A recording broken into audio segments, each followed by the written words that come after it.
Okay, I spent some time trying to fiddle with this angle and seeing if I could show you guys the rest of my shirt for this video, but it's not gonna happen because reasons. But this is a gift that I got for Christmas, and it's Belle's book club. Belle is my favorite Disney princess, so I really like this shirt and I'm gonna wear it even though I think it washes me out. I'm not known for my fashion on these videos, so whatever. I'm comfy and I'm reppin' Belle. It's fine. We are going to talk today about something that is completely opposite from anything involving Disney, and that would be another American President Challenge supplemental video. Get excited. It's great. This will be my last one probably for a while because I've actually caught up on most of my backlog of supplemental books. I'm still creating them, don't worry. But this is like the last themed episode that I had planned, so very excited. So I'm kind of calling this one Compare and Contrast. I don't know how else to title it. These are books that take one or more presidents, normally more, and put them in conversation with each other, which is what I'm finding more fascinating of late. I think I've burnt out on biographies a little bit, and I'm enjoying more of that analysis, or I don't know. I don't know what it is. But anyway, that's what we're calling this one. And it's on several different topics, several different aspects of the presidency. So the first one that I'm going to talk about is How to Get Rid of a President, History's Guide to Removing Unpopular, Unable, or Unfit Chief Executives by David Prius. This book I expected to be about impeachment. I went through a period where I read a lot of books about the historical context of impeachment for obvious reasons, which are now strangely becoming relevant again. Yikes. But I wanted historical context, but Prius's book is actually really, really fascinating because it deals with how to remove a chief executive who is technically still in office. These are ways to curtail power of a president, a way to censor a president, to basically like strong arm them into either not being able to do what they want or doing what Congress and or the people want.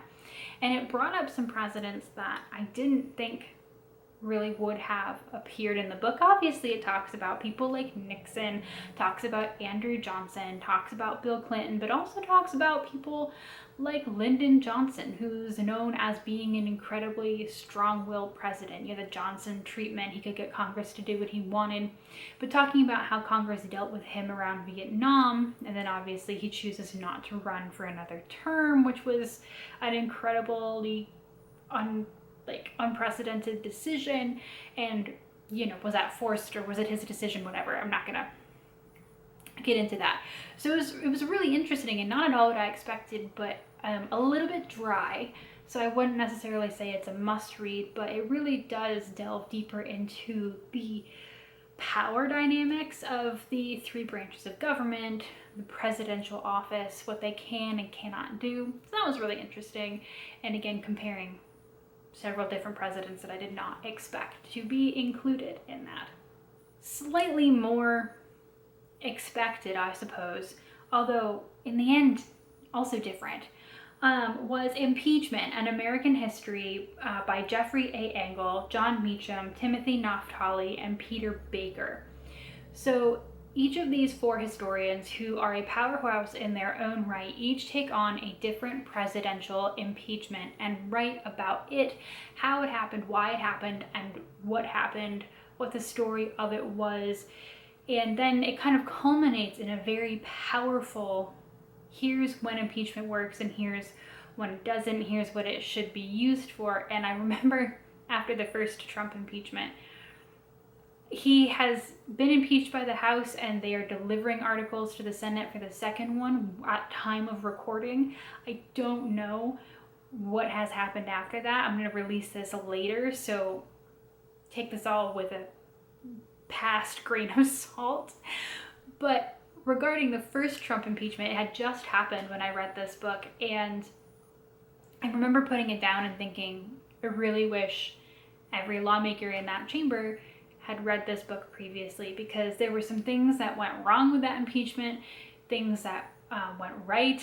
And, it's one of those things where history and context could help you make a stronger case, help you do this better. It's just really interesting. And things that, like, Democratic lawmakers came out and said, well, I can't believe blah, blah.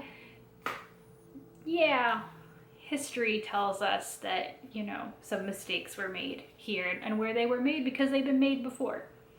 And impeachment's a little bit weird. There's not a lot that the framers left us to really do with it. But I really enjoyed these 4 different perspectives on the Johnson impeachment, or lack thereof. He was acquitted by 1 vote in the House. The Nixon impeachment, Bill Clinton's impeachment, and then talking about the Trump impeachment. This was prior to it having happened, though. So, there you go.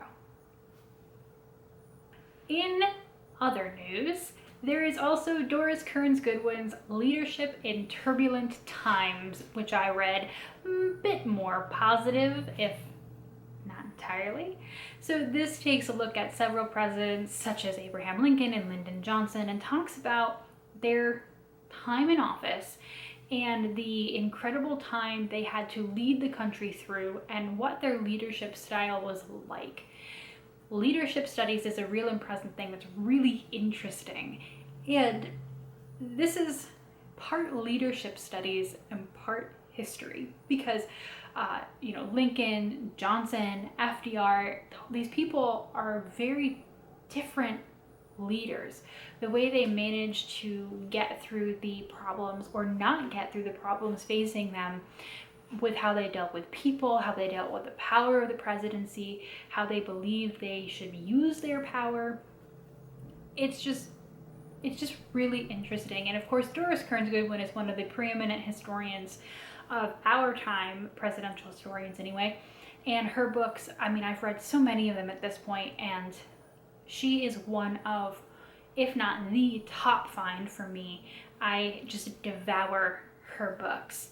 And I've read her biography on Lyndon Johnson, and I also did one of her books on Teddy Roosevelt, and hopefully eventually I'll get to her book on FDR. She's written some other stuff too, but I can't remember it off the top of my head. Leadership in Turbulent Times is, to my knowledge, her newest book, but again, this is recorded slightly in the past, so things could have happened. I don't know.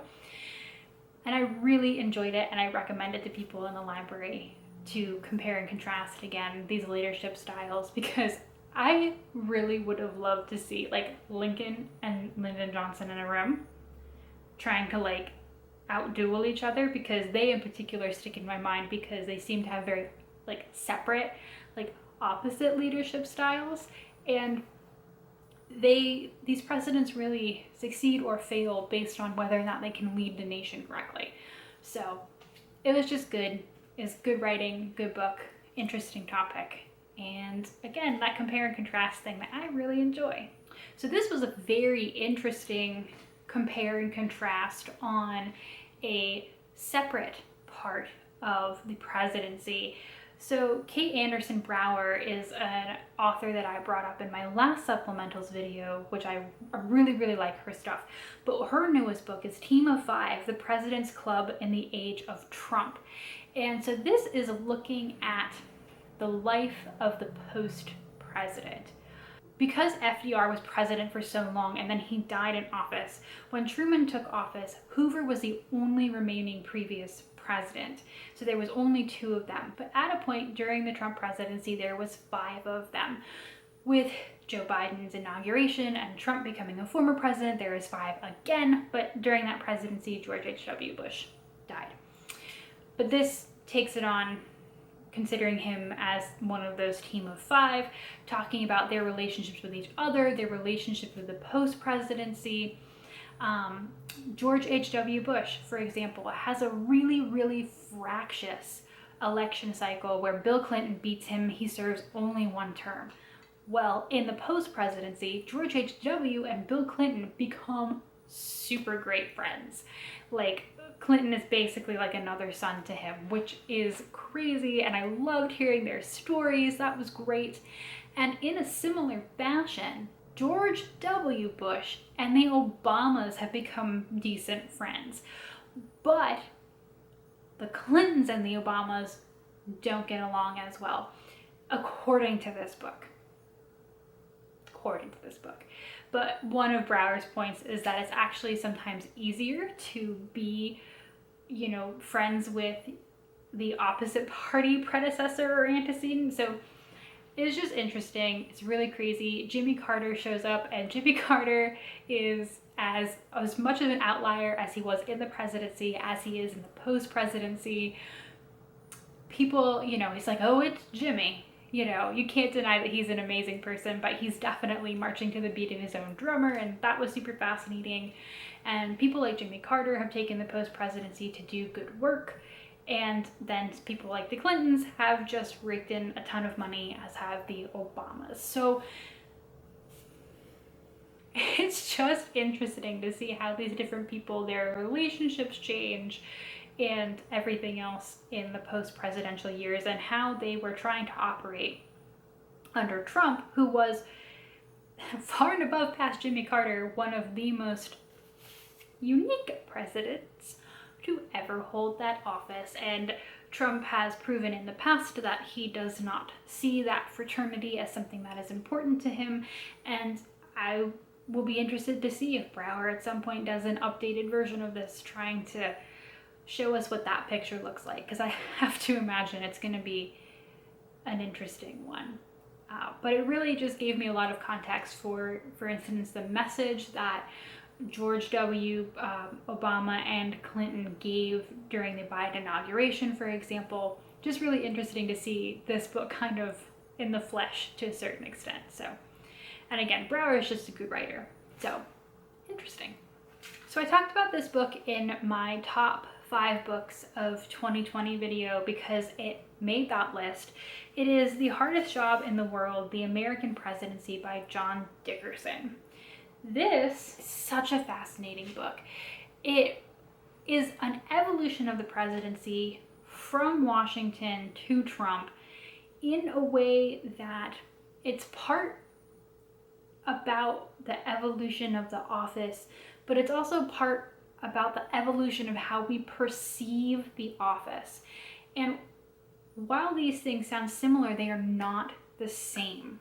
The power of the president, for example, has ebbed and flowed in direct correlation with the ebb and flow of the power of Congress. There have been weak presidents and strong Congresses, strong presidents with weak Congresses, and that relationship has done this throughout history, which impacts the power of the presidency and the people who are in that office, or vice versa. And then also, we have begun to see the presidency as something different. Presidents, in the beginning of the country, they saw themselves purely as silent executives. There was none of this pomp and circumstance in the way that we see it now. There was some, but not as much. And also the idea of, for example, the president going to the scene of a natural disaster. That wasn't normal more recently than you think. And of course, with the age of media, radio changes what we think is presidential incredibly well. There's that whole thing about the Nixon-Kennedy debates and TV then seriously impacting the presidential election. And then, of course, now you have social media.